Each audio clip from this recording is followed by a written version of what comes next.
Salam Bapak Ibu Saudara terkasih dalam Tuhan. Pada kesempatan ini kita akan mendengar bagaimana kesaksian dari seorang murtadin yang percaya mengakui bahwa Yesus Kristus adalah Tuhan, di mana di tengah-tengah permasalahan hidupnya, bahkan penderitaan yang dia hadapi, dia memilih untuk mencari Tuhan Yesus. Mari kita dengar bagaimana kesaksiannya. Tuhan Yesus memberkati kita.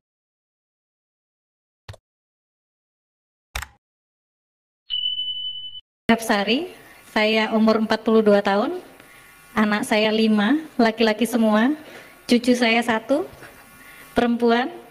Kemudian saya bekerja di kantor saya sendiri, saya advokat di Malang. Saya diizinkan Tuhan untuk memberikan kesaksian hari ini dan kemarin, dan itu suatu kebanggaan buat saya dan penghiburan buat saya untuk saat ini, karena perjalanan hidup saya rasa tidak mudah buat saya sendiri.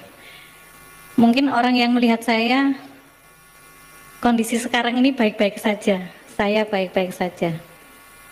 Awal saya menikah setelah lulus SMA, umur 16 tahun saya sudah menikah. Umur 17 tahun saya punya anak pertama. Saya menikah dengan suami saya, waktu itu dia seorang polisi di Malang juga. Kemudian pernikahan saya dikaruniai 1 orang putra, dan saya hanya menjalankan pernikahan itu selama 2 tahun saja, karena ada hal-hal yang menurut saya membuat hati saya sakit dan menangis. Saya dulu seorang muslim, sampai SMA saya muslim, sampai saya menikah saya muslim. Saya orang yang taat beribadah. Saya ngaji, kalau di muslim itu ada ngaji Quran, ada ngaji telinga. Jadi ngaji telinga itu kita mendengarkan ceramah, mendengarkan firman. Saya yang tidak pernah meninggalkan sholat saya selama 5 waktu. Saya selalu berusaha untuk ini waktunya saya sholat. Hingga ketika saya menikah pun saya tetap menerapkan itu. Yang saya buat hati saya nangis di pernikahan saya pertama, waktu saya hamil umur 8 bulan, saya sholat dan saya ditendang sama suami saya. Dari situ saya masih, oh Tuhan, ini mungkin karena dia lagi kerasukan setan atau apa, saya tidak tahu. Tapi saya tetap sholat aja, sampai akhirnya saya menghadapi situasi yang paling berat. Saya harus memilih untuk bercerai dengan dia, karena saya merasa prinsip kita sudah berbeda. Saya dengan dia prinsipnya sudah sangat berbeda. Karena dia tidak mau sholat, sedangkan di muslim adalah imam kita adalah suami. Apapun kata suami kita terima, kita nurut, kita apa gitu. Saya sudah berusaha seperti itu, saya berusaha baik. Saya berusaha menjadi makmum yang baik buat suami saya, tapi ternyata masih kurang. Saya baru di teras rumah nyapu itu, disapa sama orang lewat itu, saya dipanggil, dipukuli saya di dalam. Secantik apa saya kalau sampai digitukan gitu kadang-kadang. Tapi ya saya terima aja, sampai pada akhirnya anak saya umur 12 bulan kalau nggak salah, saya minta pisah sama dia. Saya sudah nggak kuat. Dia ternyata pakai susuk itu 11 di mukanya, dan saya yang ngambil satu-satu, dan itu nyata, kuasa kegelapan itu ada, saya bilang itu. Akhirnya ketika saya minta cerai sama dia, saya tetapkan, saya berdoa sama Tuhan, jangan diganggu saya sama orang ini lagi. Ternyata tidak berhenti ketika itu anak saya yang baru umur 12 bulan, kakinya diangkat gini, di tempat saya itu ada sungai besar, jalurnya sungai Berantas kalau dibilang. Anak saya diangkat, ditaruh di sungai ini, kamu kalau gak mau balik sama aku, anakmu tak lepas loh. Dari situ saya berteriak sama Tuhan saya waktu itu, sama Allah, saya minta, kenapa saya nggak ditolongin, kenapa saya dibeginikan terus gitu. Sampai akhirnya saya pernah mencoba untuk bunuh diri. Saya ikut suami saya dulu pulang, terus saya balik lagi dengan anak saya coba untuk bunuh diri. Saya capek, saya lelah dengan keadaan yang seperti ini, saya lelah. Akhirnya ada adik saya yang masih kecil-kecil bilang, jangan meninggal, terus aku bagaimana gitu, adik-adik saya. Saya sholat lagi, saya berusaha untuk sholat, tapi tetap aja nggak ada jawaban. Saya diberi, kenapa ini kok nggak ada jawaban terus? Akhirnya saya mau mencoba bunuh diri lagi yang kedua, karena saking lelahnya hati saya diteror sama dia. Begitu kuasanya dia untuk meneror hati saya dan pikiran saya, sampai anak saya diambil, dirawat sama ibunya dia. Ketika saya mencoba bunuh diri yang kedua itu, saya pakai rukuh, saya pakai mukena itu, saya selesai sholat, tidak ada jawaban. Sampai akhirnya saya tertidur. Dan saya tidak pernah mendengar suara yang selembut dan seenak itu yang saya dengar. Cuman bilang gini aja, datanglah kepadaku karena aku adalah jalan yang benar. Saya cuman bangun terus, ini suaranya siapa tadi ya gitu. Saya nggak tahu itu suara siapa, saya nggak kepikiran sama Tuhan Yesus, saya nggak kepikiran. Sampai akhirnya di malam berikutnya begitu. Saya habis sholat, saya tidur, ketiduran. Kalau muslim itu ada sholat tahajud namanya, itu sholat di atas jam 12 malam. Itu saya mendengar lagi, dan sampai akhirnya yang ketiga, saya mendengar hal yang sama. Di hari Minggu pagi, saya lari ke gereja mana aja yang buka pasti saya datangi. Ternyata saya dituntun Tuhan untuk masuk ke gereja GPIB Immanuel di Malang. Saya datang, saya hanya bisa nemui gembala saja. Saya bilang, saya mau ikuti Yesus. Saya mau ikuti Yesus. Saya ikuti Yesus, dan gembala itu bilang, sudah mantapkan hatimu dulu, karena pikul salib itu berat. Iya, pikul salib itu berat. Dan setelah gembala itu bilang, sekarang ini saya baru merasakan memang benar-benar berat ikut salib. Pikul salib itu benar-benar berat. Ketika saya sudah masuk gereja, saya sudah beribadah, saya dipertemukan dengan suami saya yang kedua. Dia seorang jaksa yang belum pernah menikah, ganteng, baik, dia nggak pernah marah-marah ke saya, setia. Dan setelah saya 4 tahun menjanda, saya baru menikah dengan beliau. Sabar orangnya, sabar. Kemudian saat 4 tahun menjanda, saya menikah sama dia. Di pernikahan saya pertama, saya dikasih anak lagi laki-laki di tahun 2002. Tahun 2002 saya dikasih anak pertama laki-laki dari dia, namanya Boas. Umur 3 tahun saya dicobai lagi sama Tuhan. Saya dicobainya, anak saya kena sakit hisprung. Hisprung itu adalah penyakit bawaan dari lahir, yang anak itu tidak punya rasa untuk mules, kebelet pup itu tidak ada. Akhirnya dia harus di bypass di sini umur 3 tahun itu selama 7 bulan. Saya imani terus, iya ini ikut salib berat. Mertua saya baik-baik sekali. Akhirnya 7 bulan di bypass, dia operasi besar itu selama 11 jam. Operasinya 4 kali. Puji Tuhan sukses operasinya. Lutut saya ini sampai sakit Bu Pendeta, karena saya berlutut terus, Tuhan ampuni saya, ayo jangan saya dicobai terus, saya capek. Dari awal saya udah bilang saya capek, tapi Tuhan tidak berhenti.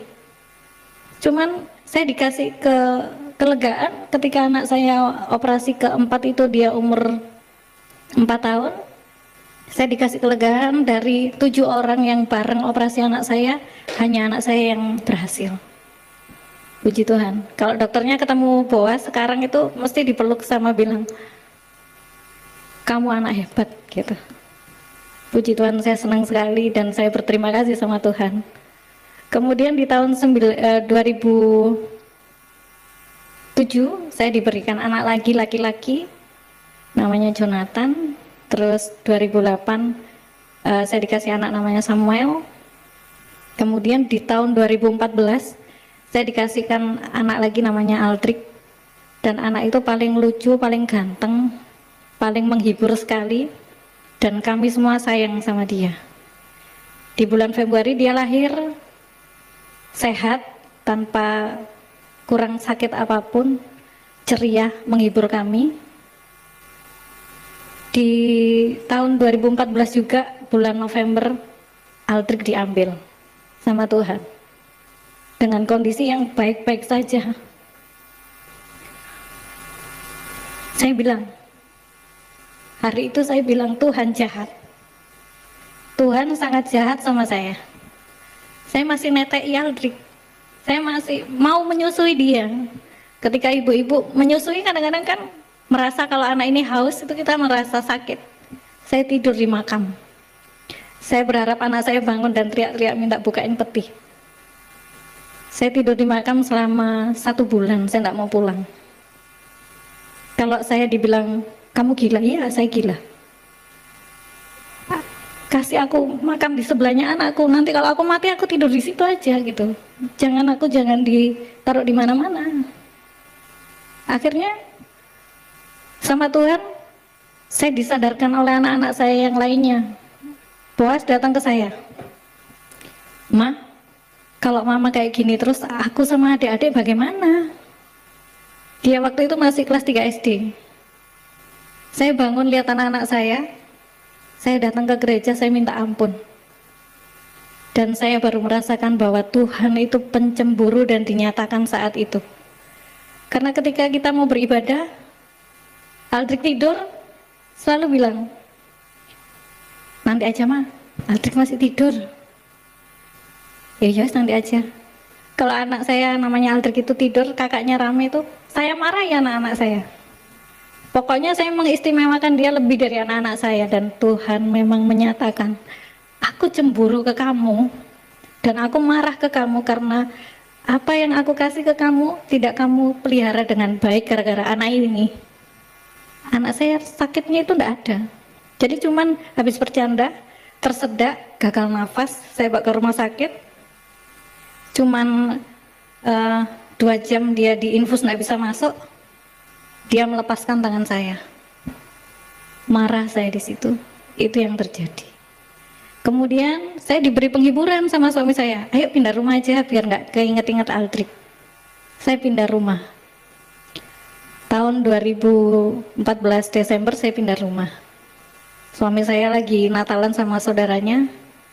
Saya pindah rumah sendiri. Saya nggak mau ikut. Saya nggak mau ketemu orang. Saya nggak mau.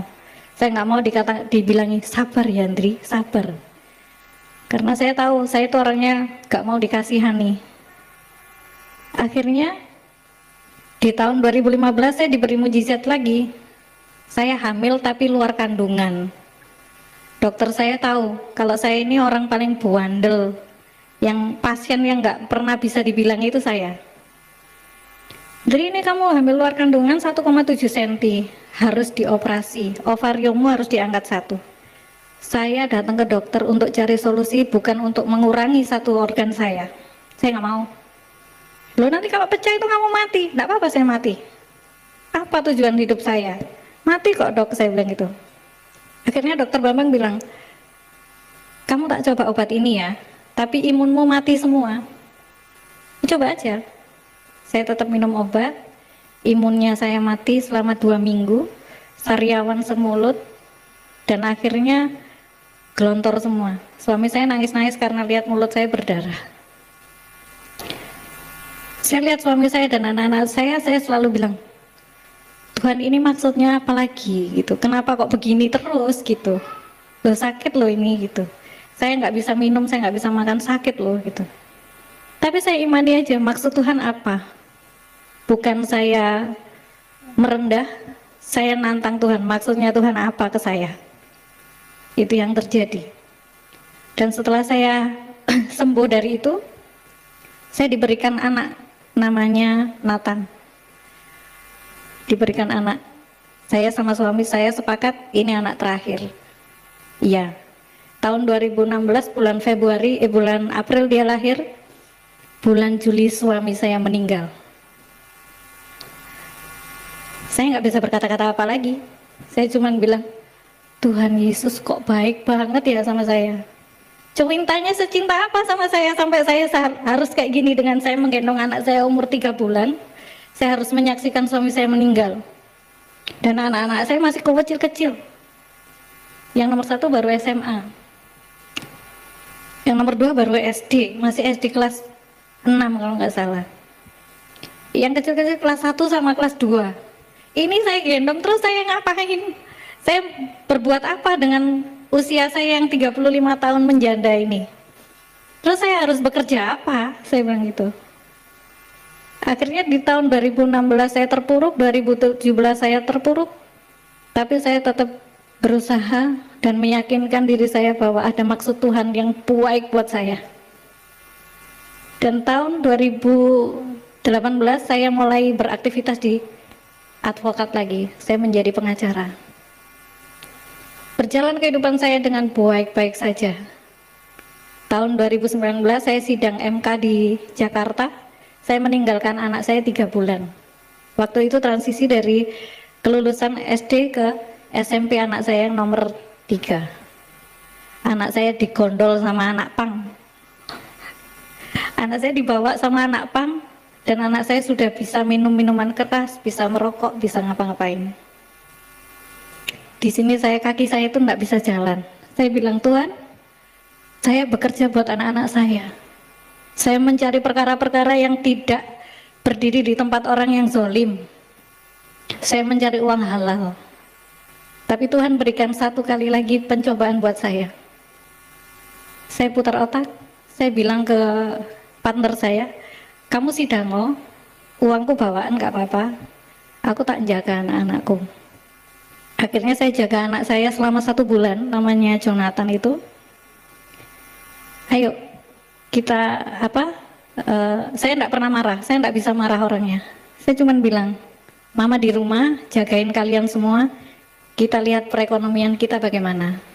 Akhirnya yang dari kita suka makan ayam, turun ke tempe, turun terus. Akhirnya anak saya minta ampun, Ma, kalau mama gak kerja kita ya apa, Ma, mosok jalan kaki sekolah, mosok. Ya aku nuruti kalian, kalau aku di rumah ya gini, kalau mama di rumah ya kondisinya seperti ini.